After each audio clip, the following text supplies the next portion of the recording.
कि बैंक के अंदर दाखिल तो हो गया था, लेकिन जब मैनेजर ने उससे पैसे निकालने के लिए कार्ड मांगा तो उसके पास कार्ड नहीं था। उसकी फटेहाल हालत देखकर पहले ही मैनेजर को गुस्सा आ रहा था और उसमें लकी ने ये डिमांड रख दी थी कि वो फिंगरप्रिंट से पैसे निकलवाना चाहता था, लेकिन पानी तब सर के ऊपर से निकल गया जब उंगली मैच नहीं हुई। मैनेजर ने फोन निकाला और पुलिस को फोन लगाने लगा। अरे अरे ये क्या कर रहे हो? देखिए सर, मेरी बात सुनिए, मैं कोई क्रिमिनल नहीं हूँ। हो सकता है मैंने गलत उंगली लगा दी हो, बस आप मेरे को एक लास्ट बार फिंगरप्रिंट लगाने दो प्लीज।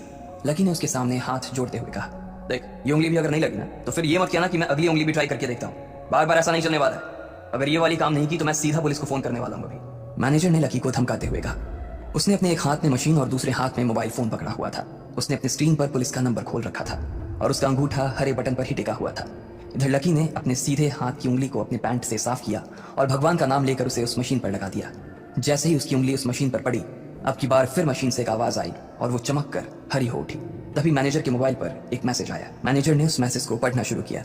Verification successful. खाता 1, नाम लक्ष्मण लाल अग्रवाल, खाता नंबर 01104। जैसे ही मैनेजर ने इस मैसेज को देखा, उसकी आंखें फटी की फटी रह गई थी। उस मशीन पर चमकती लाइट को देखते हुए लकी की आंखें भी चमक आई थी। लकी उस हरी बत्ती को देखते ही झूम उठा था और फिर उसने मैनेजर को घूर कर देखा। उसके दिमाग में वो सारी बातें चल रही थी जो मैनेजर उसे अभी थोड़ी देर पहले सुना रहा था। इधर मैनेजर ने उसके आगे हाथ जोड़े और खिसिया कर हंसते हुए कहा, लक्ष्मण सर प्लीज़ मुझे माफ़ कर देना सर। मैं इस ब्रांच में नया आया हूँ और इसलिए मुझे मालूम नहीं था कि आप कौन हो। मैं इस ब्रांच का कस्टमर मैनेजर शशिकांत वर्मा हूँ। प्लीज़ आगे भी मेरा ध्यान रखना सर, प्लीज़। Sorry sir. हाँ ठीक है, तो मुझे ये बताओ कि मेरे खाते में कितने पैसे रखे हुए हैं, लकी ने कहा और वो अब सोफे पर बैठ गया। मैनेजर उसके सामने ही खड़ा हुआ था और उसके खाते की जानकारी अपने फ़ोन पर ही निकाल रहा था। उसने अपने फ़ोन पर इधर उधर कुछ उंगलियां चलाई और बोला, हो गया सर, आपके खाते में इस वक्त 90,80,70,650 रुपए रखे हुए हैं सर। शशिकांत के खुद के होश इतनी बड़ी रकम को देखने के बाद उड़ गए थे। उसे विश्वास नहीं हो रहा था कि इस आदमी के खाते में इतना पैसा भी हो सकता था। लकी की शक्ल देखकर तो यही लग रहा था कि उसकी उम्र 20 से 22 साल से ज्यादा नहीं थी। ऐसे में अगर उसके खाते में इतना सारा पैसा रखा हुआ था तो ये वाकई बहुत बड़ी बात थी। शशिकांत अपने मन में ये सोच रहा था कि दुनिया के 99% लोग ही अपनी पूरी जिंदगी काम करने के बाद भी इतना पैसा नहीं कमा सकते थे जितना कि लकी के खाते में इतनी छोटी सी उम्र में रखा हुआ था। लेकिन लकी ने इधर जब उसके फोन में अपने खाते पर पड़ी हुई जानकारी को देखा तो उसे कुछ अजीब सा लगा। उसे लग रहा था कि उसे तुरंत इतने पैसों के हिसाब से अब अपनी जिंदगी को ढालने की कोशिश करनी शुरू कर देनी चाहिए, वरना उसके साथ वही होने वाला था जो आज बैंक में उसके साथ हुआ था। अरे सर, खाते में पैसे के अलावा और भी चीजें हैं जो मैं आपको बताना चाहता हूँ सर। मैनेजर ने फिर से अपनी फोन पर उंगलियां फिराई और बोला, सर एक तो आपके खाते में एक फरारी जुड़ी हुई दिखा रहा है सर। इसके अलावा आपके खाते में 2 किलो सोने की 100 ईंटें रखी हुई हैं, 5 किलो सोने की 20 ईंटें, पिकासो की 3 असली पेंटिंग है, 20 हीरे हैं 24 कैरेट के और भी बहुत कुछ है सर। मैनेजर ने हाफते हुए और अपने पसीने साफ करते हुए कहा।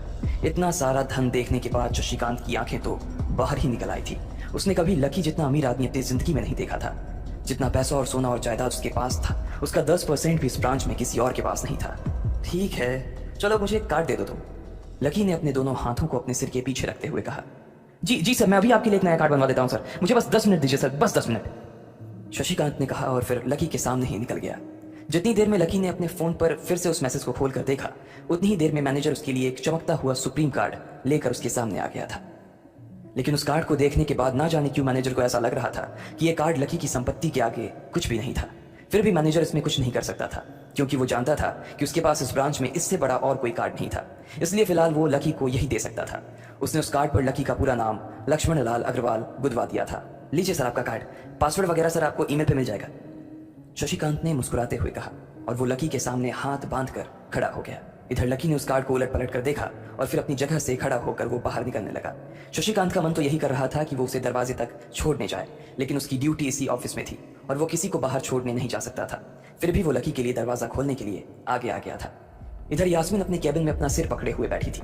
उसे समझ नहीं आ रहा था कि आखिर अंदर चल क्या रहा था। एक पल को तो उसे लगा कि लकी पागल नहीं बल्कि बदमाश था कोई और उसने शशिकांत को बंदी बना लिया था।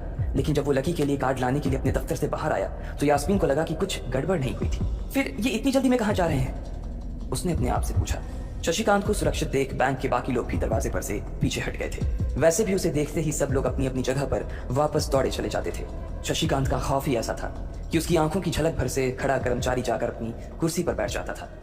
लेकिन एक बार शशिकांत के बाहर आने के बाद वो दोबारा बाहर नहीं आया था और ना ही लकी कमरे से बाहर आया था।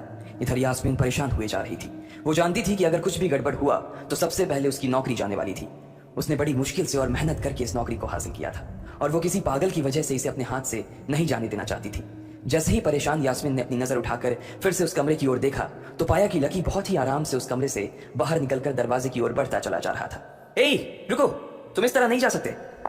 यास्मीन जोर से चिल्लाई और भागते हुए लकी के पास चली गई। तुम्हारी हिम्मत कैसे हुई जबरदस्ती हमारे वीआईपी रूम में घुसे चले जाने की? यास्मीन ने गुस्से में पूछा। उसका मन तो यही कर रहा था कि वो अभी लकी का गिरबान पकड़कर उसे झकझोर दे, लेकिन उसने अपने आप को रोक रखा था। मैंने पहले भी कहा था ना आपसे, मैं यहाँ सिर्फ अपना पैसा लेने आया था और कुछ नहीं, लकी ने कहा और मुस्कुराने लगा। यास्मीन ने देखा कि उसके हाथ में एक सुप्रीम कार्ड था और वो उसकी उंगलियों के बीच चमक रहा था। यास्मीन के दिमाग में आया कि लकी ने ये कार्ड कहीं अंदर से चुरा तो नहीं लिया, और इससे पहले कि वो यहाँ से चोरी करके भागता यास्मीन जोर से चिल्लाई, सिक्योरिटी सिक्योरिटी। उसकी आवाज को सुनते ही तो बंदूक वाले गार्ड भागे भागे यास्मीन के पास आ गए। ये चोरी करके भाग रहा है, पकड़ो इसे। लकी ने जब यास्मीन के मुंह से ये बात सुनी तो उसके कान खड़े हो गए। इससे पहले कि वो वहां से अपनी जान बचाकर भाग पाता, सिक्योरिटी वालों ने उसे धर दबोच लिया था और फिर उसकी जेब टटोलने लगे थे। इधर यास्मीन ने देखा कि उस सुप्रीम कार्ड पर उसने अपना नाम भी गुदवा लिया था। तुम्हारी इतनी हिम्मत कि तुमने शशिकांत सर को डरा कर अपना नाम भी लिखवा लिया इस पर, इसकी जेब चेक करो, यास्मीन ने गुस्से से कहा। दोनों में से एक गार्ड लकी की जेब टटोलने लगा था। लकी की समझ में नहीं आ रहा था कि आखिर ये लड़की उसे समझ क्या रही थी।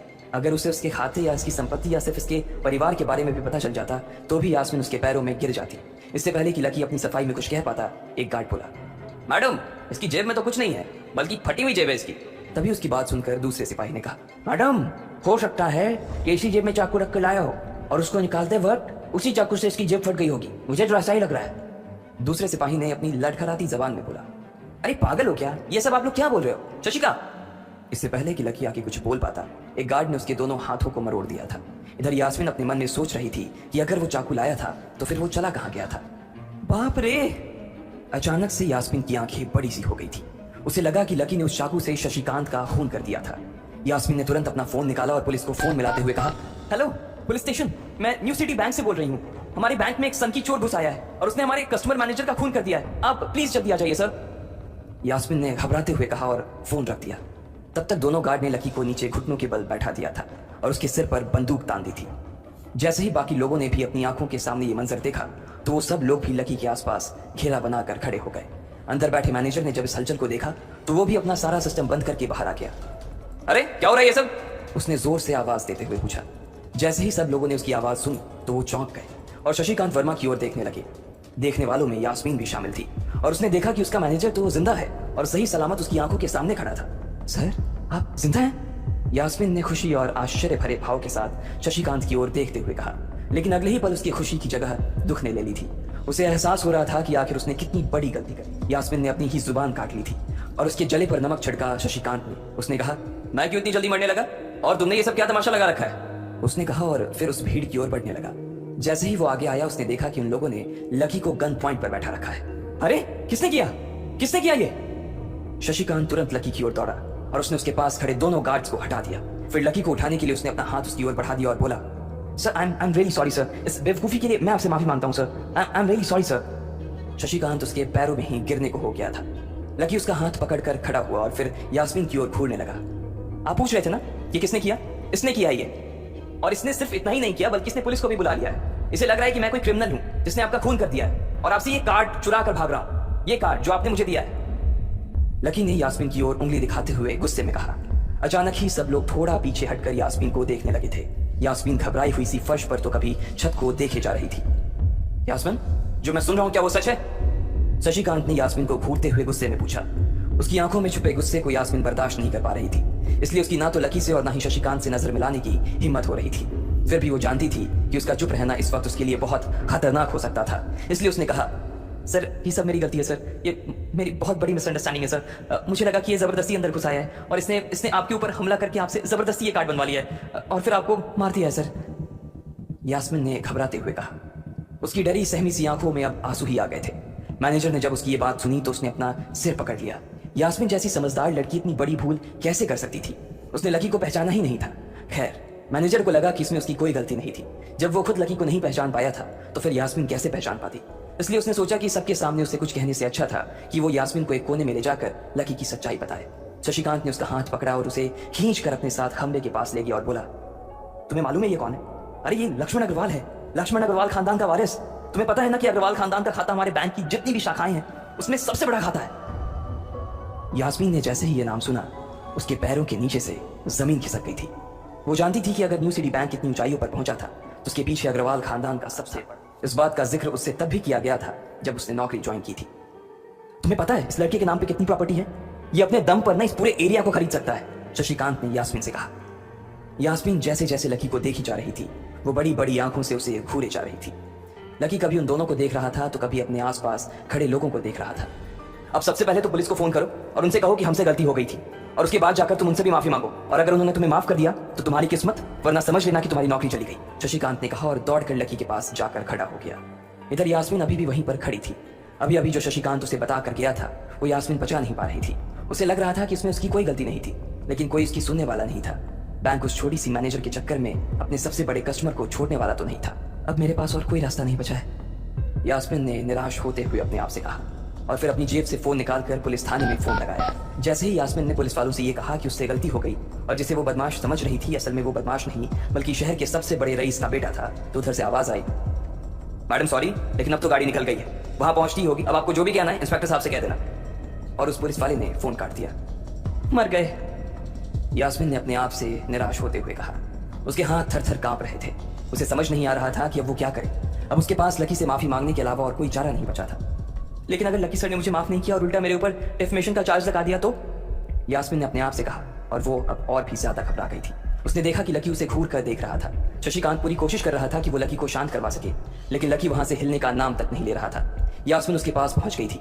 वैसे तो वो जानती थी कि उसे माफी मांगने से उसकी किस्मत बदलने वाली तो थी नहीं, फिर भी उसने एक बार कोशिश करनी चाहिए और लकी से कहा, सर मैं आपको गलत समझ रही थी सर, एक्चुअली आपके। यास्मीन ने उसके कपड़े को देखा और एक सांस लेते हुए आगे बोली, सर प्लीज मुझे माफ कर दीजिए सर, मेरी इंटेंशन आपको हर्ट करने की बिल्कुल भी नहीं थी, मैं तो जो कुछ कर रही थी बैंक की सेफ्टी के लिए कर रही थी सर। यास्मीन ने गिड़गिड़ाते हुए कहा और नीचे देखने लगी। इट्स ओके, कोई बात नहीं है, लकी ने कहा और उसके हाथ से अपना सुप्रीम कार्ड लेकर निकल गया। यास्मीन को अपने कानों पर तो विश्वास ही नहीं हो रहा था। वो मान ही नहीं पा रही थी कि लकी ने उसे माफ कर दिया था। उधर लकी को अपने आप पर विश्वास नहीं हो रहा था कि वो रातों रात इतना अमीर हो गया था। आखिर लकी इतने पैसों का क्या करने वाला था? क्या उसके खाते की बैलेंस की तरह वो भी रातों रात बदल जाता? ये पैसा उसकी जिंदगी को क्या दिशा देने वाले थे?